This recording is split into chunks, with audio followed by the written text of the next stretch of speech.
Avui li farem una entrevista a l'alcalde de Castellar del Vallès, que es diu Ignasi Jiménez. Li farem preguntes i a veure què ens respon. Les preguntes els hi farem nosaltres, que són 3 persones de primer d'ESO i 3 nois de batxillerat. Ara bé, abans m'agradaria comentar que creiem que ser alcalde és una responsabilitat molt gran. S'ha de dirigir al poble i s'ha de saber organitzar les festes, construir coses noves, en definitiva, millorar el poble.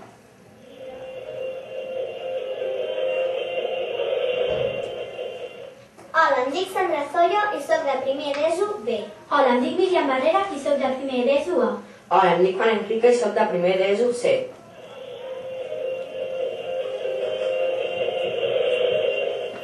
Hola, bon dia, senyor alcalde. Tot seguit li farem unes preguntes. Hola, molt bon dia a tothom. A quina escola va anar quan era petit? Jo vaig estudiar a l'escola El Casal, que és aquesta que hi ha al capdamunt, tirant cap a Font dels Cassots. Ha canviat molt? Home, Déu-n'hi-do, Déu-n'hi-do. I en què? Home, jo recordo que quan anava, hi anava caminant i no hi havien construït tantes cases com ara que construïes a Castellar. I estàvem en una zona relativament aïllada, hi havies d'anar caminant, normalment nosaltres baixàvem caminant, i la veritat és que em queia força lluny de casa meva. Si tingués fills, a quina escola els portaries? Home, jo els portaria a l'escola pública. No sé quina, perquè segons a la zona on visquis et toca en un lloc, et toca a l'altre, però sí que els portaria a l'escola pública, això està clar. La política també és preocupar-se pel poble, preocupar-se per les coses properes. Vosaltres, d'alguna manera, doncs, també feu política quan dieu que voleu millorar els jocs infantils que hi ha al costat de casa vostra, o que els cotxes vagin més a poc, o que les voreres estiguin més netes i no hi hagi cagarades de gossos. Això també és preocupar-se per coses que no són vostres específicament, no són de la vostra família, o no són vostres privadament, sinó que són coses de tothom. I per tant, preocupar-se per aquestes coses que són de tothom també és fer política.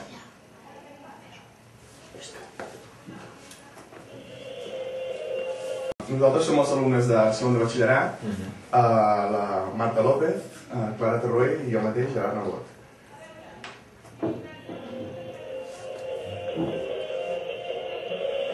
Abans de res, si ens permets que tutegem. I tant. Sí, moltes gràcies. Doncs bé, la primera pregunta. Ignasi, tu ets de Castellar, has viscut tota la vida aquí. I què et sembla el creixement urbanístic tan accentuat que ha tingut els últims anys d'aquest poble? Home, diguem-ne que això ja estava previst, que es dugués a terme aquest creixement. El problema que hi ha hagut, penso jo, més que la quantitat de creixement que hi ha hagut, és que s'ha fet en molt poc temps. I això ha fet que aquesta sensació que Castellar ha crescut moltíssim en poc temps hagi estat en boca de tothom. Jo penso que pràcticament el creixement urbanístic de Castellar s'ha aturat i s'aturarà, i a més ho estem notant. I ho estem notant amb una cosa tan clara que, per exemple, els impostos d'obra ja no recaptem el que hauríem de recaptar i tenim problemes a l'hora de confeccionar el pressupost precisament per això.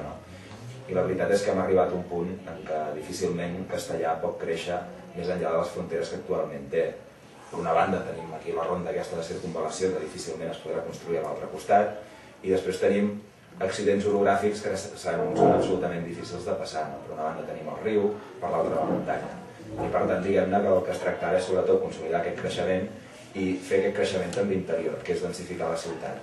És una d'aquestes coses que quan passegeu per Castellar també ho veieu tots, que aquestes cases que hi havia al passeig s'estan compartint en planta més 2, i per tant el que s'està produint és allò, s'està cohesionant la ciutat per dins. I aquest és el creixement que segurament haurem d'afrontar durant els propers anys. O sigui que hi haurà un creixement de consciència, i el que hi ha hagut ara ha sigut de consciència o ha sigut una mica un caos?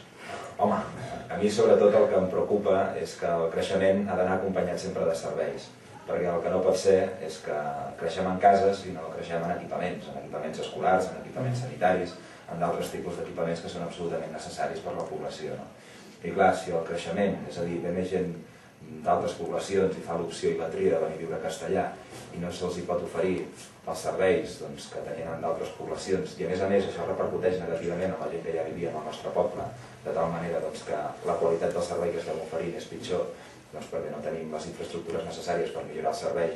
Doncs clar, això és un problema, és evident que és un problema, i que per tant ara el que hem de fer també és créixer en equipaments i en qualitat de serveis, que són els principals reptes, jo penso, dels propers anys al nostre municipi.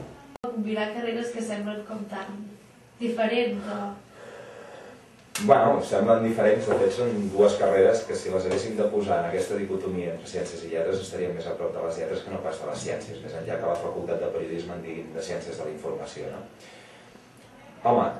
Jo penso que és una pregunta que durant tota la meva vida, i suposo que durant tota la meva vida hauré de respondre, que és per què vas estudiar periodisme, i segona, per què et serveix, no? És una cosa que segurament vosaltres deureu preguntar al vostre professor de filosofia si el teniu. Ah, clar, més aquí teniu el Fortunato. Sí. Clar, el Fortunato aquestes respostes no les dona, no? Però bueno, jo penso que és una carrera en la qual et dona una panoràmica força àmplia a nivell cultural. Jo penso que és una carrera interessant perquè, escolta, si més no, a força llegir tota una sèrie de llibres que són importants per entendre'ns en quin punt ens trobem ara, no?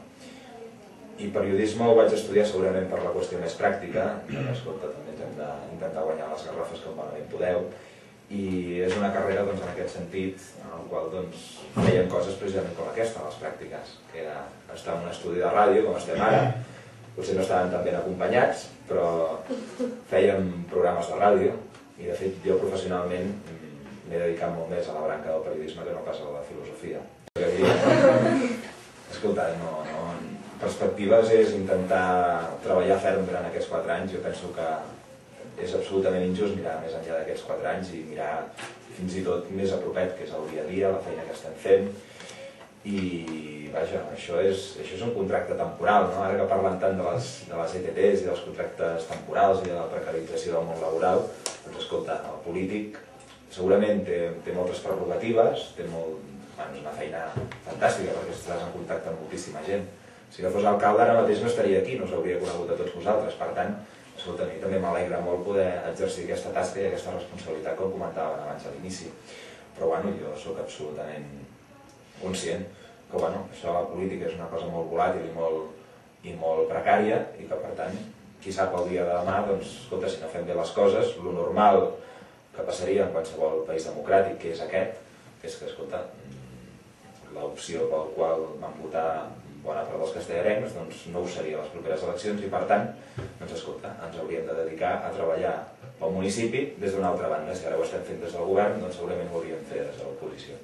Ells estan acostumats a engegar la tele i veure en el Parlament un exalcalde de Castellà. Suposo que em preguntar si també volem en el seu moment.